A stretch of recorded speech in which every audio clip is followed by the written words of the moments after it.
All right, let's jump right into this deep dive. Today, it's all about bunker play, something I know a lot of golfers struggle with. Yeah, definitely a common pain point, but it doesn't have to be. Exactly. And to help us really dissect this, we've got a couple of sources to guide us. We're going to be looking at, let's see, technique and philosophy of bunker play, and also the art of the short game. Both fantastic resources. Yeah, definitely. One thing that really stood out to me from that first one, the technique and philosophy of bunker play, was how much emphasis they put on ball position. Oh, absolutely. Ball position is key why in bunker play. So I guess my question is why? Like, why is it so important, and how does it all tie back to the lie of the ball? Well, think of it this way. The lie you have in the bunker, that's like your starting point, right? Yeah. Good lie, the ball's sitting up nice and high. Yeah. You're going to want the ball more forward in your stance. It lets you swing down steeper, almost like you're just plucking the ball right off the sand. Okay, that makes sense. But what about, like, the opposite scenario? The dreaded plugged lie. Ugh, the buried treasure. In that case, you got to move the ball back in your stance. And instead of trying to hit the ball directly, you're almost swinging through the sand, using it to kind of lift the ball up. Ah, interesting. So it's almost like, I don't know, using a wedge to splash water upward. Exactly. You're not hitting the water itself, you're displacing it, letting that splash carry the ball up. Okay, I like that analogy. So we've talked ball position, but what about the club face? Our source mentions manipulating the club face for different results. How does that work in practice? Think of it like controlling the loft and spin. You want a high, soft landing. Open that club face up. More loft, more spin, ball floats right onto the green. And if you need a lower shot, something that'll roll out a bit. Close the face down, less loft, lower trajectory, and more roll. You're basically adjusting the launch angle to control where the ball lands. So another interesting point from the technique and philosophy source, they actually suggest using a full swing in bunkers instead of a shortened chip shot. Seems a bit counterintuitive, right? Why would a full swing be better? It's all about smoothness and rhythm. A full swing helps you maintain a consistent tempo, less chance of getting jerky or tense. With a short swing, you're more likely to try and force it, which leads to inconsistencies. So it's about committing to the swing, trusting the club to do the work. Exactly. And with a full swing, you actually need less force at impact, which means more consistent contact and distance control. All right, that makes a lot of sense. So we've covered the nitty-gritty of ball position and club face.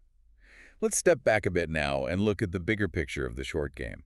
The art of the short game makes it clear that there's a lot more to it than just hitting the ball. Oh, definitely. It's a whole ecosystem of factors, not just one single action. So what are some of those key things we need to consider beyond just making contact? Well, we've got a lot to think about. Stance, alignment, ball position, and then how the club's actually interacting with the sand. It all plays a role. It's a bit overwhelming, honestly. I know one thing I personally struggle with is bounce. The art of the short game really emphasizes how important it is to pick the right bounce for different situations. Oh, yeah, bounce can make or break your bunker shot. So help me out here. What exactly is bounce, and why does it matter so much? Think of bounce as like the club's shock absorber.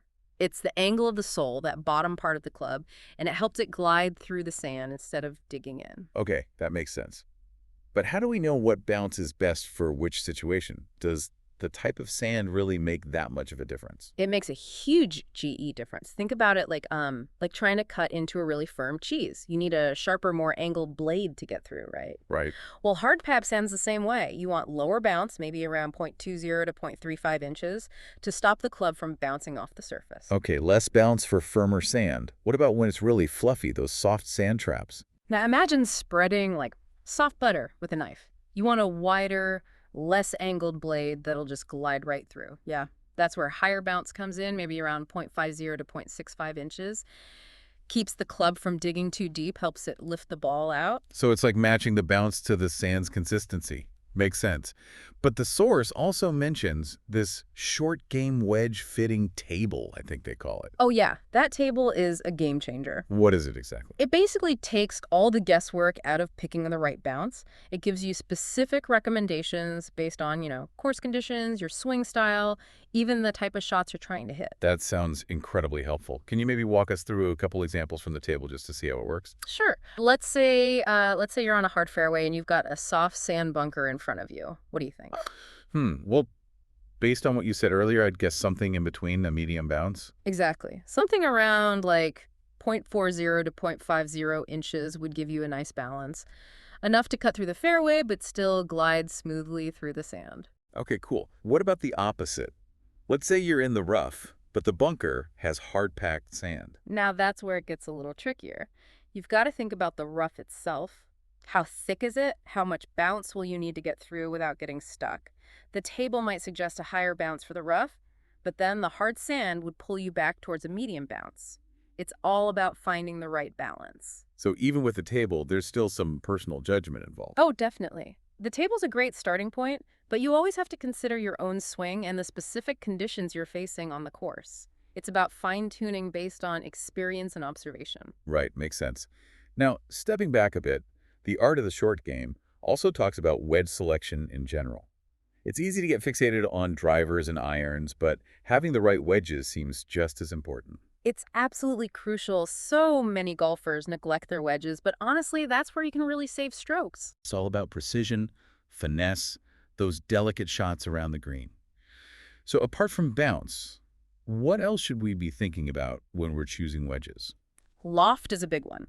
Loft determines how high and how far the ball's going to fly. A higher loft, like a 60-degree lob wedge, that's going to give you a high, soft shot, perfect for those flops over the bunker lip. Lower loft, like a 52-degree gap wedge, that's more versatile, good for longer bunker shots. So you want a mix of lofts in your bag to cover different situations. Exactly. And with so many options out there, it can be overwhelming. Totally overwhelming. How do we even begin to figure out which wedges are right for us? Well, that's where professional club fitting comes in. Our sources have been hinting at the importance of that all along. So what exactly does a professional wedge fitting involve, and why is it so crucial for the short game? It's like getting a custom suit, but for your golf game.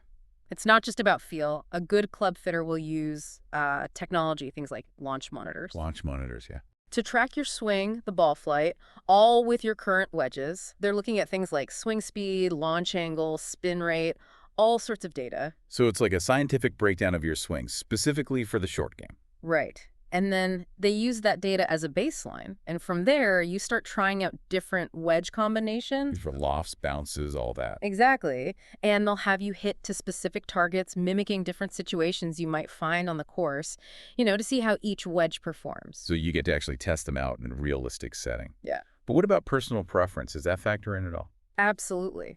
Throughout the whole process, you're giving feedback on how the clubs feel, how much control you have, your confidence level. So it's a two-way street. You're not just being told what to use. It's a collaboration. Exactly. The data is important, but so is your feel and your input. The fitter uses both to find that perfect wedge setup, the one that fits your swing and your preferences. That makes a lot of sense. It's funny, both of our sources kind of hit on this point. They said that wedges are often the most neglected clubs during a fitting. Yeah, it's true. But they also said it's with these clubs that you can really, drastically improve your short game. Why do you think wedges get overlooked so often?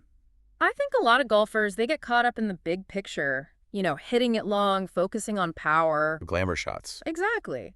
But the reality is it's that consistency and precision in the short game that can really shave strokes off your score. It's those little shots that make Yeah. a big difference.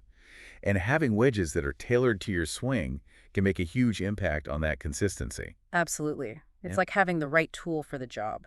So thinking about everything we've discussed, the technique, the club selection, even the mental side of bunker play, what's one final thought you want to leave our listener with?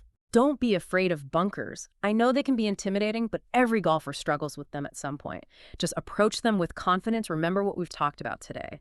Focus on solid technique, pick the right club, and don't be afraid to experiment a little.